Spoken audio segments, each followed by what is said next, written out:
My name is Hank Willenbrink. I'm a associate professor in the Department of English and Theater. It's my pleasure to introduce the other folks who'll be talking tonight. And quick shout out to Paul Holdengraber, former Schemel Forum interviewer who interviews Umberto Eco. In that, yeah, it's the when he does the thing about the most despicable human being. Yeah. So to my left is Dean Dr. George Aulisio, the Dean of the Weinberg Memorial Library, and Dr. Virginia Picchietti, who's a professor of Italian and French in the world languages. No, just Italian. Sorry, now. Okay, there we go. There we go. We have to speak into the microphone. Yeah.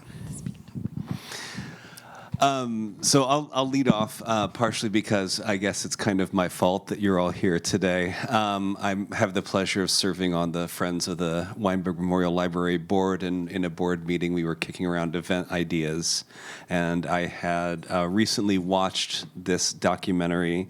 I came across it, I want to say, from when I heard about it on a podcast, either like the New Yorker Radio Hour or something, and at that time I was working on a book about religious support for Donald Trump, and my kind of closing of it was about January 6th.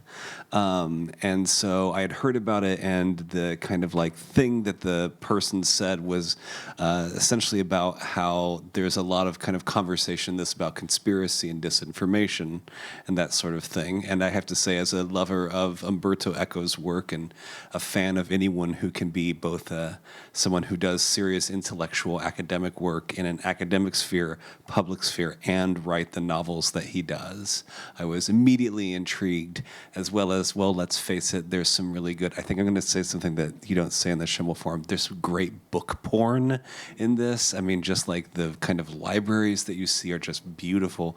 So I thought it would be a wonderful thing to bring to the Schemel. And so, so I just want to kind of start off by saying, I don't know, I really love this documentary. The ending of it I find just really beautiful, and the entire idea of the library as an active, living thing.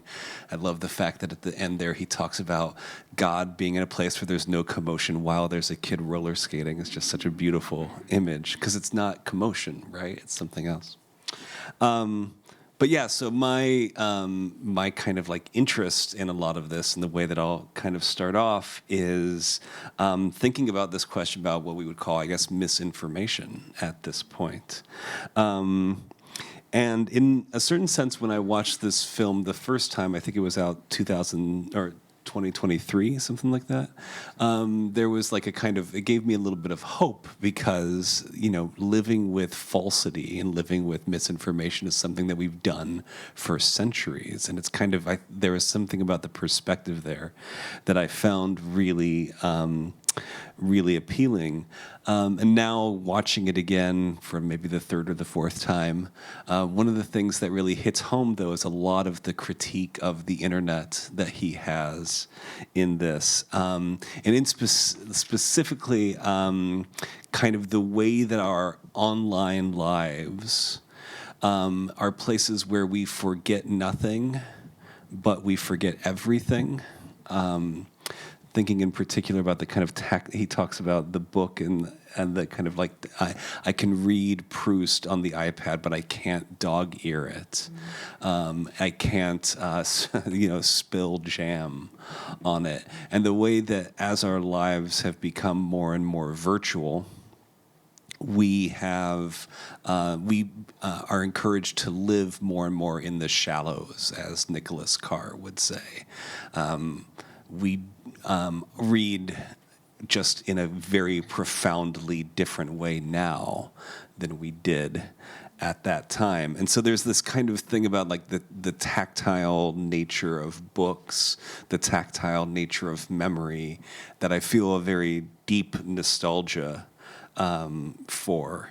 And very strangely, as my research life has taken me back to working on some of these things around January 6th, I've been thinking a lot about this phrase infodemic that I read about how one of the things that happened with COVID was that it wasn't just a pandemic of viral sorts, but it was also an infodemic. There was something very different that happened to our information and how we are kind of living in what we would call now a surplus of narrative.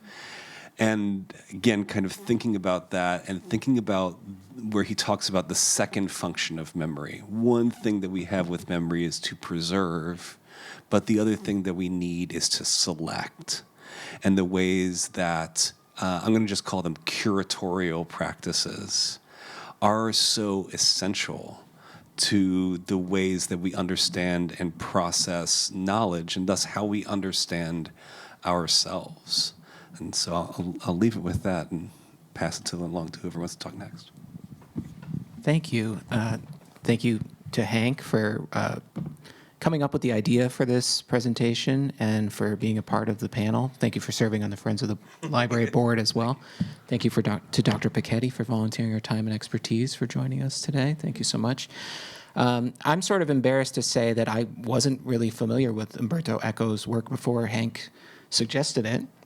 And at this point, I'm on my third watch of this documentary. Once several months ago when you first suggested it, second time yesterday, and a third time tonight. And I'm just struck by, I think on each rewatch, I saw something new. And, that's not that surprising between watch 1 and 2, because it was several months in between. But between yesterday and today, I feel like I shouldn't be finding new things in there. But there's just so much, and it's so incredible that he just touches on so many different things. And obviously it's a brief documentary. It's only 80 minutes or so.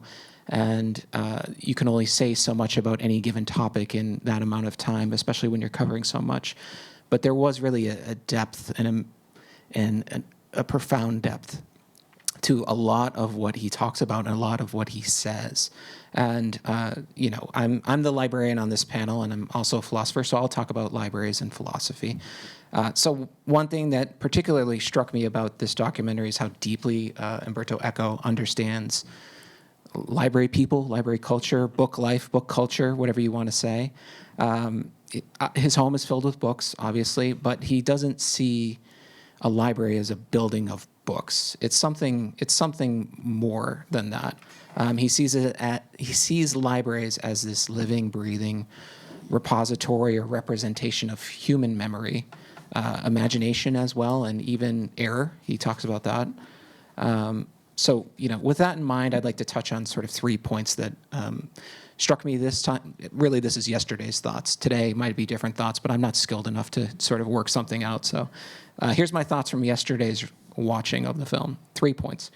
The library's universal memory will be one of them. Physical books and intellectual labor, and what I'm going to call the philosophy of information versus the theory of knowledge. So first, Eco calls the library both symbol and reality of universal memory. He opens up with this, and he refers to Dante, who in Paradiso describes God as a single volume bound by love, of which the universe is the scattered leaves. So although Eco is clearly immersed in language, obviously that's his whole life, I don't see him speaking in these ways as just metaphor. It's something more than that. And as a philosopher, I sort of see it as an ontological claim. That is a philosophical statement about what exists and what is really real or genuinely real. Eco truly seems to believe our cosmos is like a library. It's the library of all libraries, and we're bound within it, and we also have a role to play. We have a role to play in the curation of human memory and knowledge, and a role to play in the advancement of it too, I think. So through this description, Eco makes it clear that the library is sacred, and not because it's quiet, or not because it's an ancient institution, not even because it's a place that's meant for contemplation. Libraries are sacred because they are the only physical spaces where memory across time and place is collected, preserved, and made accessible to everybody else. So you might push me on that and say, well, what about museums, for example? He obviously had a ton of artifacts in his library as well. I'm a huge lover of museums myself, but there's something different about what they contain. So an artifact isn't a shared memory, I think, in the way a book is a shared memory. It might be a shareable moment or something like that, or a shared experience in a way. But museums, obviously important, but they're something different than a library. So if we take Eco's philosophy at face value when, and he says this, but I'll say it in my own words, when we say I, we are referring to our memories.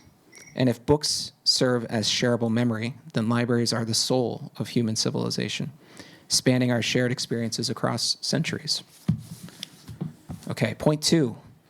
Eco preferred paper books because you can underline them, dog-ear pages, scribble in the margins, mark them, struggle with them, etc.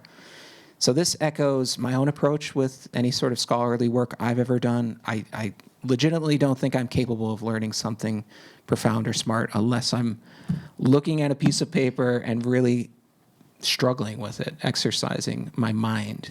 And, you know, it is an intellectual exercise. And I say this to my students when I have class. I haven't taught in a few years at this point, but the next time I teach, I'll emphasize this. You know, it's an exercise. It's not meant to be frictionless or easy. You go to the gym, and if you don't feel anything afterwards, did you really go to the gym? If you are an athlete and you try to push yourself to the next level and you didn't break a sweat, did you learn anything? I'm sorry, did you improve in any way? It's the same with learning and with creating new knowledge. It's an exercise. It's a profoundly difficult exercise sometimes, but that's part of the joy and the interest. So, you know, the physicality of reading, the dog-eared pages and marginalia, these are tools or strategies that aid in the acquisition of knowledge. And that effort, that engagement is an essential part of learning, and it's something that I think we should be afraid to lose as we move more and more towards a digital culture. So the third point, philosophy of information versus theory of knowledge. So in contrast to that physicality is the sprawl of our digital lives. We're flooded with text messages, alerts, news flashes, clickbait, and more. Eco, you know, he had a method. He just turned the phone off. He didn't have to worry about it. No messages for me. I'm not so sure that's so easy for the rest of us. We are caught in this information tsunami, and as Eco tells us, too much information can damage knowledge. It creates noise, the enemy of meaning. This insight led me to ask myself, you know, this question yesterday: what does it mean to live in a world where noise replaces meaning? Eco would surely say, we're not better off, and he had a strategy. Turn off the phone. Don't use the internet. Maybe he used it still, but not certainly in the way that I think many of us use it today. But like I sort of alluded to already, the snowball has been pushed down the hill for many of us and for society. And as we all know, when you push a snowball down a hill, it just gets bigger and bigger and bigger until it knocks over the shed at the bottom of the hill or whatever it might be. So how do we reclaim meaning over all of the noise? The sad part is I don't have an answer. I don't know if any of us really have an answer. Eco probably had the best answer, which was, you know, cut yourself off from it as much as you can. He did sort of make me realize that we educators probably have a new essential task where education is no longer just about acquiring a set or fixed amount of knowledge.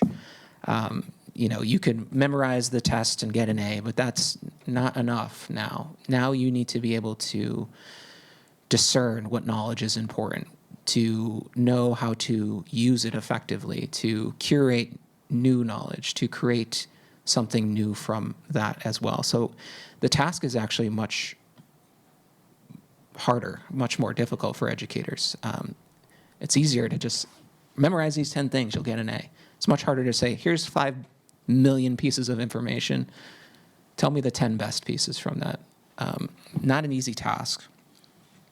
So he drives this point home, I think, when he talks about 3 books from the library being so much more valuable than 10,000 book title bibliography. Yeah. So I think that leads to another important insight. Libraries are not book museums. I'll pick on museums one more time. And they don't contain only correct knowledge. They contain works ranging from low to high culture. They hold genius and generalities, Plato and pulp, Newton and nonsense. I was really proud that I came up with that.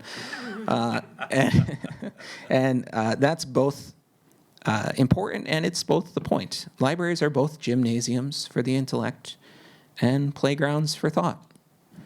As Eco believed, all of it is part of the human story, and those texts deserve a place on the shelf. So to end on a single point, Eco's philosophy is a reminder. In an age of endless opinions and information overload, the library remains essential.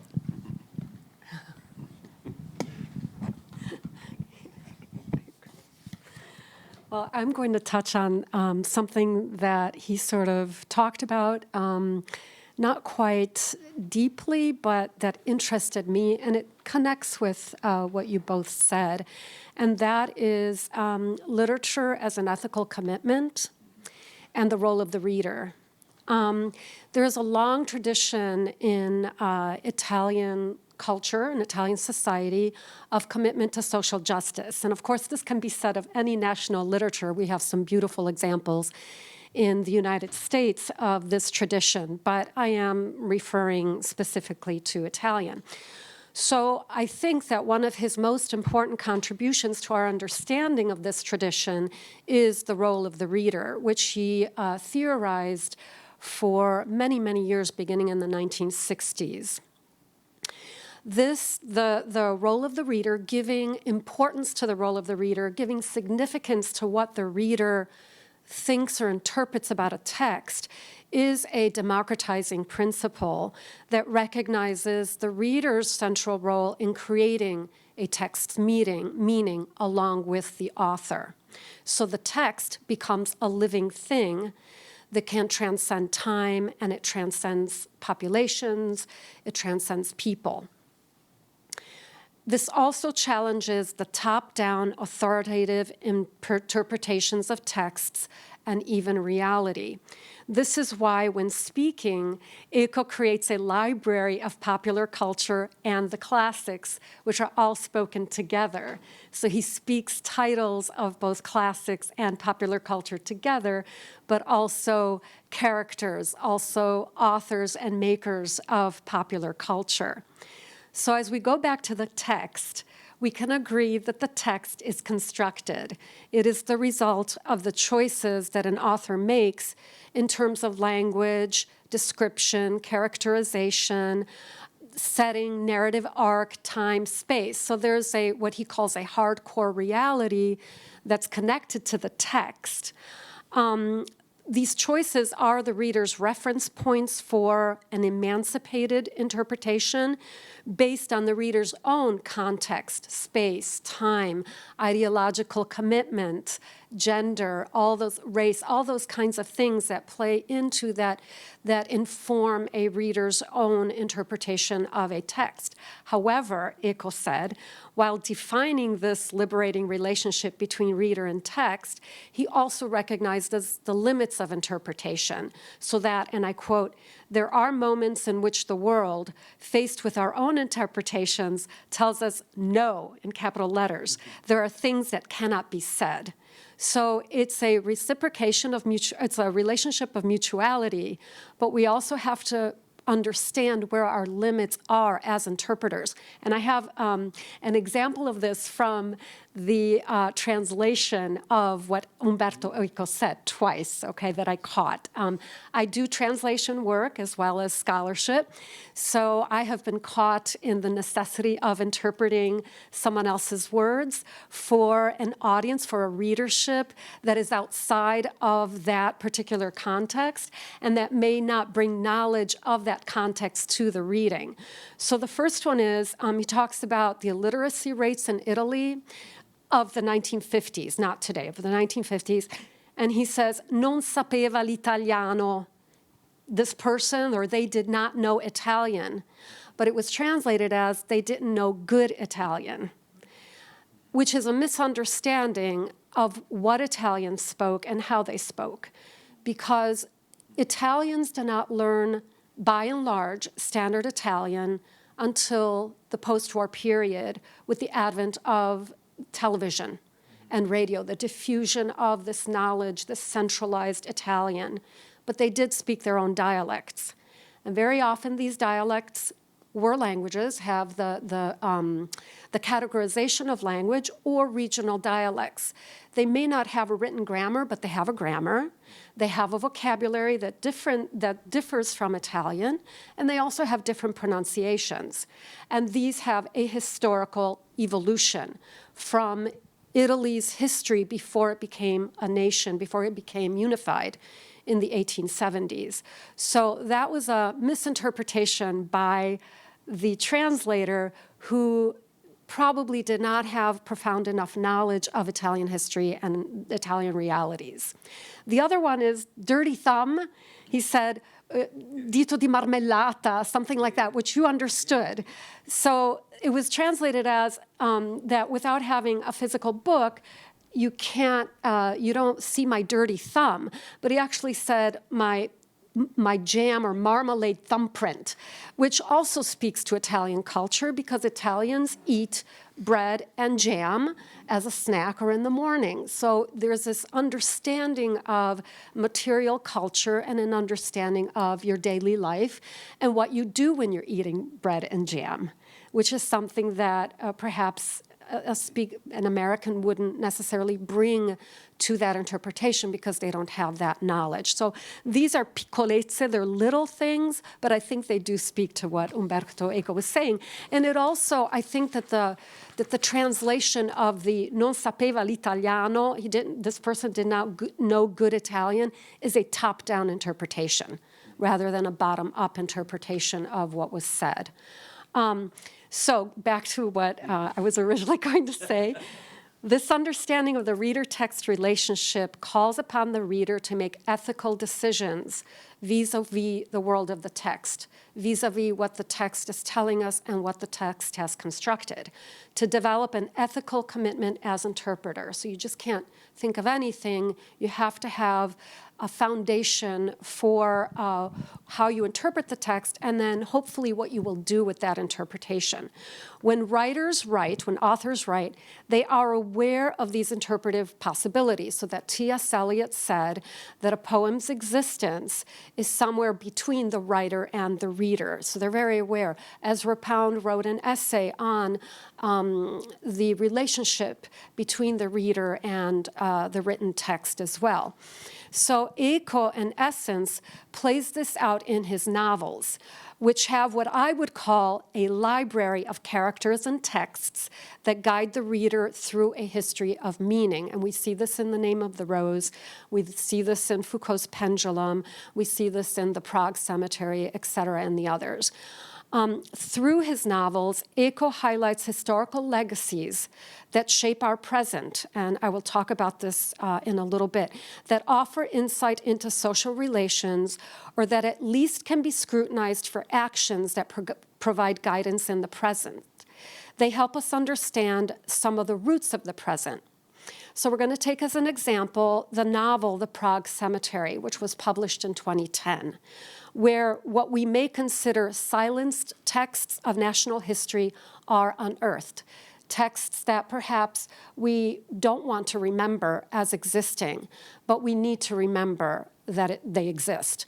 In this novel, the protagonist, Simone Simonini, who is the most hated character that he was talking about, this is the one, creates the Protocols of the Elders of Zion, which is a false document that purports to be rabbinical speeches proposing the Jewish domination of the world. Now, Simone Simonini is the only fictional character of the novel, The Prague Cemetery, but he is based on a real person, okay? But Umberto Eco chooses an Italian, this is very important for the context of Italy, as the creator of the Protocols of the Elders of Zion. He's a forgerer and works for the Secret Service. So the novel guides its readers towards awareness of the bad interpretations of the world, which we can attribute to the Protocols of the Elders of Zion.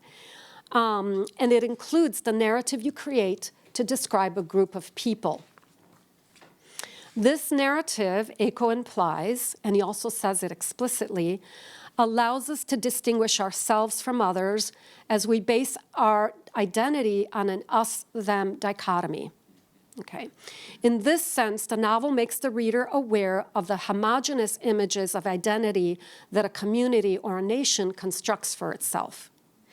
Eco uses the story of the protocols of the Elders of Zion to highlight the imperative of challenging the politics of forgetting. If we forget the existence of documents like the protocols and the moments that led to them, then the us-them dichotomy seems natural, part of the way that things just are, that they've always been this way. They don't have a narrative that's been created and then used. So we forget that there are human-made political discourses that encourage social fragmentation and disempowerment. In fact, the prejudice and anti-Semitism that leads to Simonini's creation is a part of his own social and personal history. His grandfather taught him anti-Semitism. Simonini never met a Jew, but the anti-Semitic legacy of his grandfather shapes his outlook, and then what came after.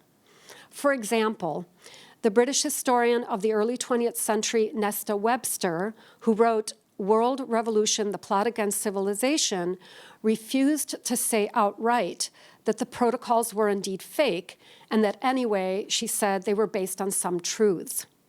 So it's this, let's say, bad interpretation of an already fake document that she wants to use in order to perpetuate a lie for her own political reasons.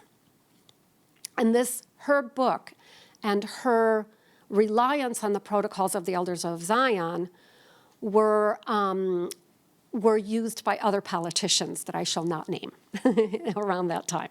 Simonini is therefore primed to write the protocols because of the legacy of his grandfather, and therefore he is hired to construct enemies for the public good.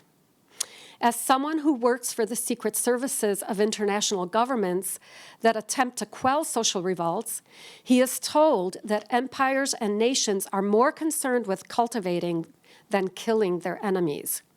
Enemies as the other among us serve a purpose of deflecting attention away from the real tyrants of solidifying nationalism and national identity around a specific center. I would like to take a moment to read Eco's own words of this from the Prague Cemetery. And here he talks about hatred, picking up from where Umberto Eco spoke about hatred in the documentary. And it says, if I hate someone and I cultivate this grudge, then by God, that means there is something inside. What does the philosopher say? Audi ergo sum. I hate, therefore I am. So Simonini is approached by a Russian who's working for the Secret Service, asking him to create something for him. I'm interested in the morale of the Russian people. It is my wish, and the wish of those I hope to please, that these people do not direct their discontent against the Tsar. We therefore need an enemy. There's no point looking for an enemy among, I don't know, the Mongols or the Tartars, as despots have done in the past.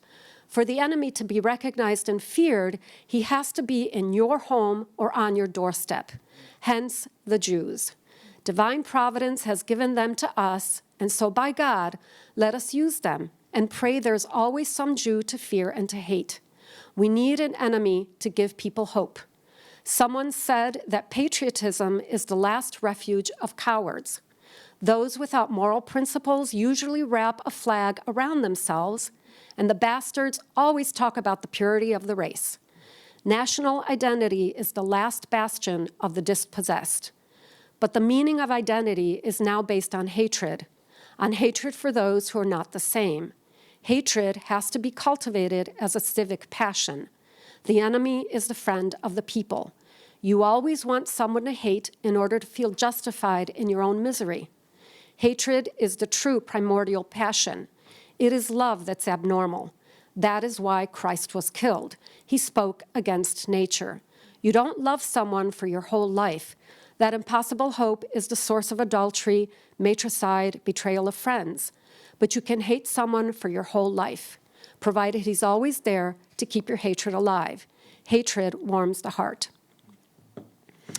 So the ultimate legacy of the Protocols of the Elders of Zion is the extermination of an entire people and more. How should the reader read this novel? The novel highlights for us bad interpretations of reality that cause social oppression. Eco thus reveals an urgency to say no and to turn readership of his novel into a bond between members of a community that participate in the struggle for change by resisting a damaging dominant discourse. This should inspire collective resistance and create a sense of communal identity based on the rejection of systems of discrimination and prejudice. In the post-war period, Italy had to come to terms with its own involvement in the Shoah, its own Shoah, both through its own system of persecution and its collaboration with Nazi Germany. Eco's novel is set in the 19th century rather removed, from both 1938, the year of Italy's racial laws, and 2010, the year of its publication. However, by revisiting a moment of anti-Semitism, he brings to the forefront the legacy of hateful rhetoric and asks us to speak a resounding no to dangerous interpretations of texts, of identity, of nationhood. And I'm going to end it there. Okay. So I want to thank one more person, Dr. Rosemary Shaver, who's the president of the Friends of the Library, has volunteered to run this microphone around if anybody has questions. Yes. So please wait for the microphone because we are recording, and for it to get on the recording, it's got to be set through the microphone. Thank you.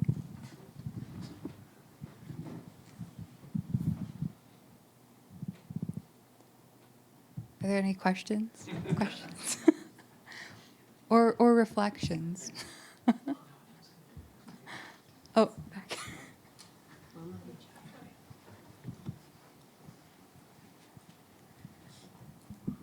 It's mostly a question about, in our modern era, we have a lot of reinterpretations or retellings of a story, both in literature but also in movie. I'm going to point out really quickly Wizard of Oz, Wicked, and the retelling and the changing of the dynamic of the person's background and the characters that are kind of created.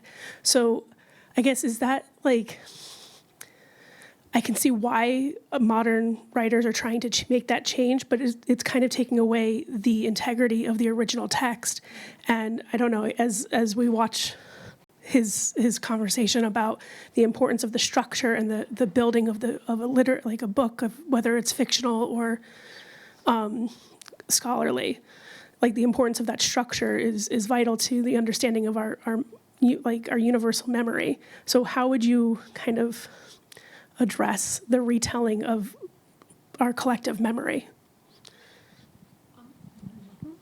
Yeah, I mean, I've never seen Wicked, but what I can say in a very simplistic way is that the Wizard of Oz is always going to be there as a text.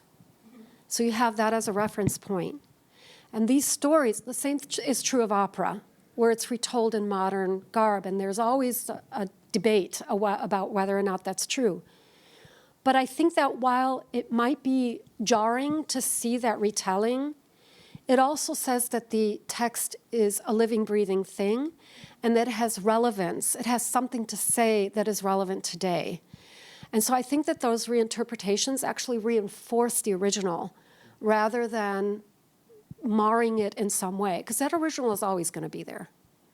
Yeah, so why not? I mean, I don't think that the authors would necessarily say don't do it. I think there have been some that have said, I'm not going to read what's been redone, but it's also a testament, I think. Yeah, go ahead. Yeah, you're making me think. He talks about self-published writers in this, but I immediately, when I think of self-published writers, I think about fan fiction in a particular way, and the ways that a lot of, let's say, good fan fiction kind of begins from that moment of reader interpretation and then becomes an act of imagination that kind of like follows on that a little bit. And I wonder, like the same thing, I think something from Wicked is essentially a kind of like an adaptation of, or this kind of like question about like, how do you give these other things? I think there are also, just as a theater person for a second, like I think there are some really big questions about things like consumerism, capitalism, and the ways that we reinterpret something for another thing. But I just, because he talks about self-published writers, which I find so fascinating. And again, for me, I immediately go to fan fiction. One of my favorites is there's someone who's rewritten a lot of the kind of like outsiders books with like homosexuality in them, like again as a way of kind of like interpreting or kind of like opening up a question about something. That actually in this, I bought this Umberto Eco on literature book, and the first essay in here, he actually talks in kind of a more positive way toward the internet and the idea that like actually what it could do is democratize particular texts because people are able to kind of like riff on their own interpretation of something.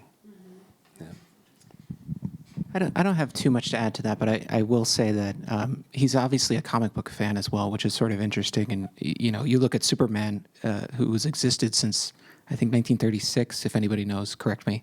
But since 1936, and Superman's story has changed in many ways. It's stayed the same in many ways, but there's been countless reinterpretations. What's canon now? What's not? DC needs to reboot. Marvel needs to reboot. It does something new, and even among the same publisher, sometimes the story changes. But everybody has the Superman that's true to them, I suppose.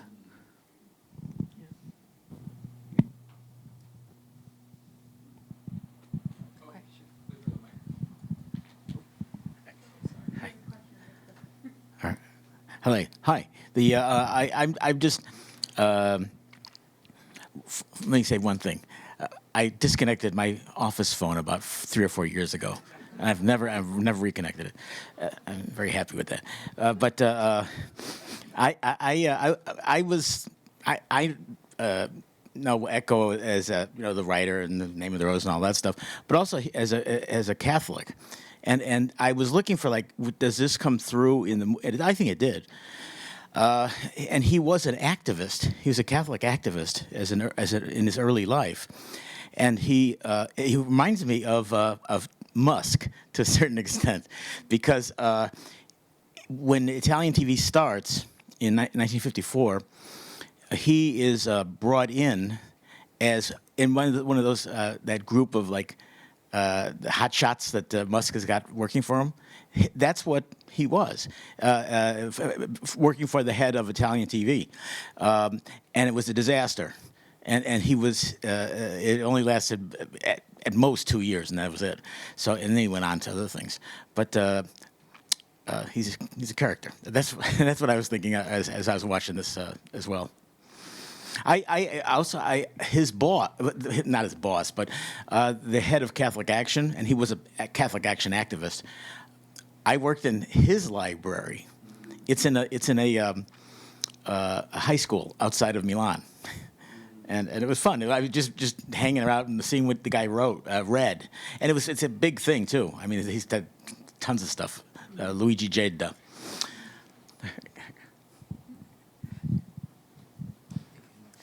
Back here. I can get some exercise.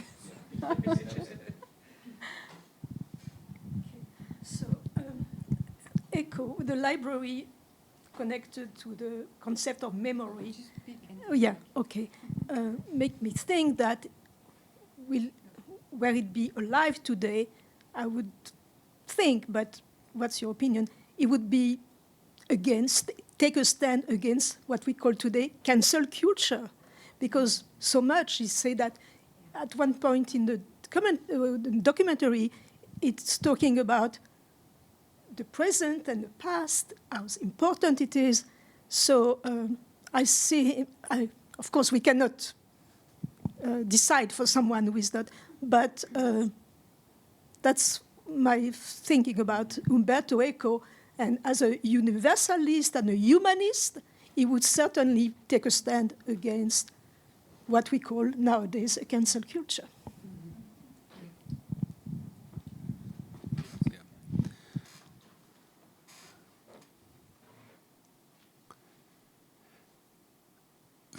For me, in thinking about that, I think that you can actually kind of make a really clear division between a kind of curatorial action and an algorithmic inaction.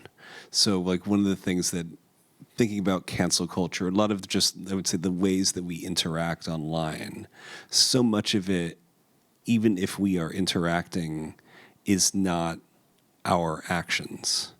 That there are things that are amplified, and even if you begin to like listen to these words that are used, amplified, canceled, etc., like these are things that there is some sort of like algorithmic process that is detached from us, that's a non-humanist process that's happening where someone attacks or something else. So one of the things that I'm just thinking about with this is the ways in which we just interact with information, or information interacts with us in different ways. And I'll just give a kind of like a teacher moment. You know, now when you're working with students, if it does not show up on their doorstep, they don't understand it as information. To ask them to go and look something up is a more friction-filled process than they are accustomed to. I love the point that you made about context. And I think about that a lot, teaching anything that's historical and how much you need to know about something, to the point that when I'm teaching a particular play now, I'll even kind of like give them like a resource page that has literal links on it. And sometimes, and I'll say, did anyone click on this link? And the answer is no. So even when something comes to us, or when it, like there's just, this is, I think, like a generational divide that happens. And for me, it goes back to this idea that, like, just the ways that we are asked a lot of times, or the ways that we are being conditioned to engage, take the human element so much out of it and put a machine element, a kind of, not mechanical machine, but let's say a data machine element into it. I don't know if I have anything to add, actually. No. I will say one thing. One interesting thing that I kept seeing in the film, and I'm not sure if this is the case, but I never was fully sure if he was always consistent in his beliefs. Sometimes I felt like he said, we need to hold on to everything. We don't need to hold on. It's not exactly clear that he's fully consistent across the board. And I find that in the world of philosophy, at least, that's sort of, I think that's sort of common in the European continental philosophy world, whereas where I'm from, the English philosophy world, the UK, America, Canada, Australia, it tends to look at philosophy as more of a science. And then if you have contradictory statements, you've done something wrong. But I don't think that's necessarily the case with him. I think there's lots of poetry and beauty in everything that he said. And I just don't always know where to land on some of the things that he did say if they seemed contradictory. They also didn't give you a date for when he was saying things, because everybody has an evolutionary process, and even some of his, like the role of the reader, and his look at philosophy, even that had an evolution as well. So it's kind of hard to tell when they sort of take everything out of context, or a chronological context. Yeah. So I don't know. Yeah. I don't know, actually, if this is a question. Hopefully it comes out as a question, but I was wondering actually more for your own reflections. So something that I guess convicted me a little bit as I was watching this was, like, what does it mean to live well and to live intentionally, to live deeply? because that is what he seemed to be about curating his own life in a very intentional manner. He went deep intentionally. You know, he played professional music badly because it was hard and he enjoyed it, you know, and he was okay with being not great, you know. And I loved that. Like, it said something to me anyway, like his maybe like gave me like a little glimmer of his process, and who he was as a person. And also I was very struck by the fact that he said that, you know, don't believe them. Like, if they tell you like only read serious literature, like, don't believe them. Like, you know, some of the best afternoons I've had, or like great afternoons I've had, were, you know, reading whatever whimsical or nonsense or trash. I don't know. Like, and I was very struck by that too. Like this whole sense of, he seemed to be curating his life, but that didn't mean that he didn't leave space for the silly or the whimsical or the fake, I think, as he referred to it. And so I was just wondering, you know, if as people who have sat with his work like a little bit longer, you know, even if it was like maybe a couple months, like, kind of what your thoughts are on that, or if it's challenged you or provided additional insight into your life. Yeah, that's a great question. I haven't thought about it until you spoke it, but I suppose, you know, he's taking Socrates' adage, you know thyself, and also reading between the lines, following your passions or what makes you happy. But also, he said he likes to be challenged, and he explored all of those things and all those interests of his fearlessly, I think, is another thing. And he didn't care if it was Charlie Brown or Superman or I forget if he said the Shadow or the Phantom, but, you know, the Phantom, right? Yeah. So whether or not that was his philosophy of living and living well, I'm not exactly sure, but that's kind of what I read between the lines there, for me at least. Yeah.